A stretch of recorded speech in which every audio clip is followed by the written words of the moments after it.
Guys, it's churches, graveyards and graves, and today we are at St Modwens in Burton upon Trent, and I've got my dog here.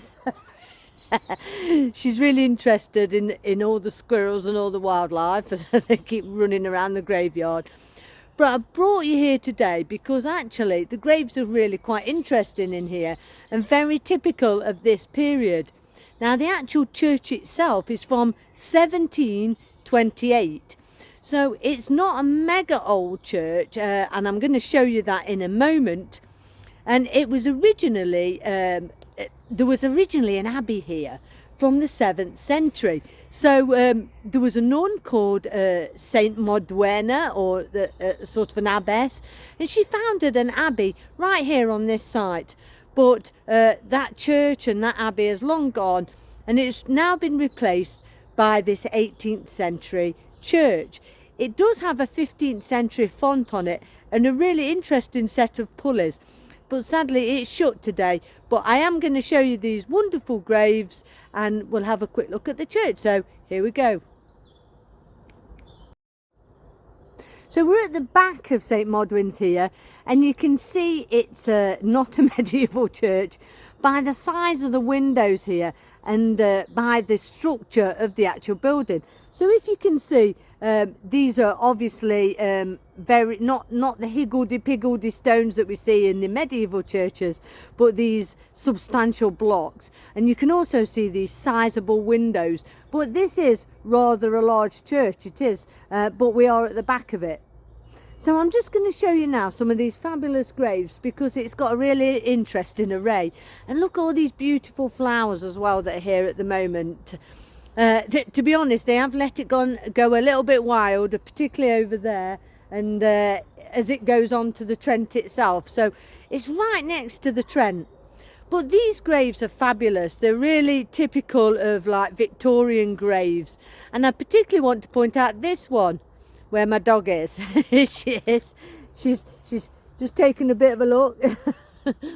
And you know, these graves are absolutely fabulous. Now this is a family grave, and these are really typical of the Victorians when they like to put these mortsapes around family graves.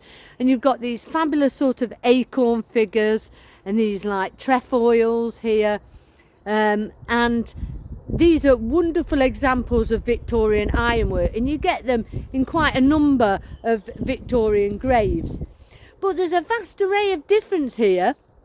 You've got these tabletop graves, which for obvious reasons look like tabletops, and you've got similar ones here, and lots of other like little smaller tabletop graves. And you've also got the odd pinnacle grave. So the Victorians decided to make them really stand out in graveyards.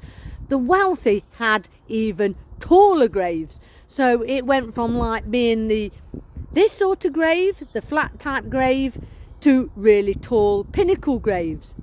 But there is another little interesting set of graves here that we're going to show you. And these are these interesting bale graves. So we're just going to go around and see those. These are the bale graves, and you don't see them in too many churches. So obviously there's a whole set here. There's a 4 set of bale graves, and they had like a headstone, which these have.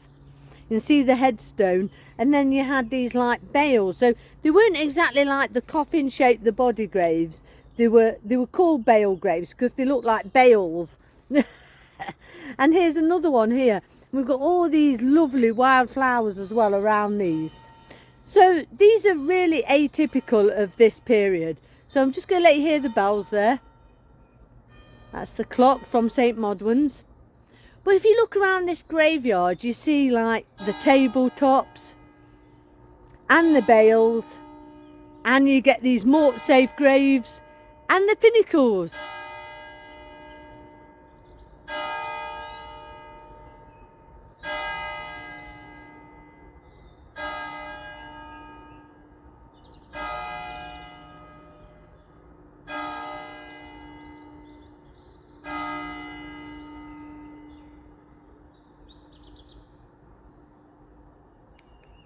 hope you enjoyed just seeing that little snippet of that wonderful little graveyard. Very typical of a Victorian graveyard, particularly typical of a town graveyard. So Burton's famous for its breweries. So there was quite a number of wealthy sort of merchants here around the 18th century, 19th century. So that's when St Modwens would have been around, and also its sort of fellow church at St Paul's, when again it was built by Lord Burton, who owned a lot of the Bass breweries. Now that brewery industry is still going, hence there's a reason there's canals going through Burton, lots of them, because obviously they had to take all the beer and all the, you know, the spirits out of Burton and, you know, to all the towns in England.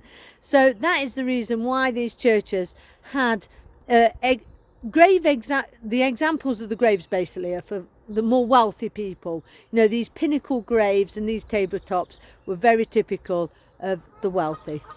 So I hope you've enjoyed that. If you've liked my video, then please like and share it. And you know, I'm on Buy Me a Coffee as well, so yeah. But other than that, have a good one. See you soon, guys.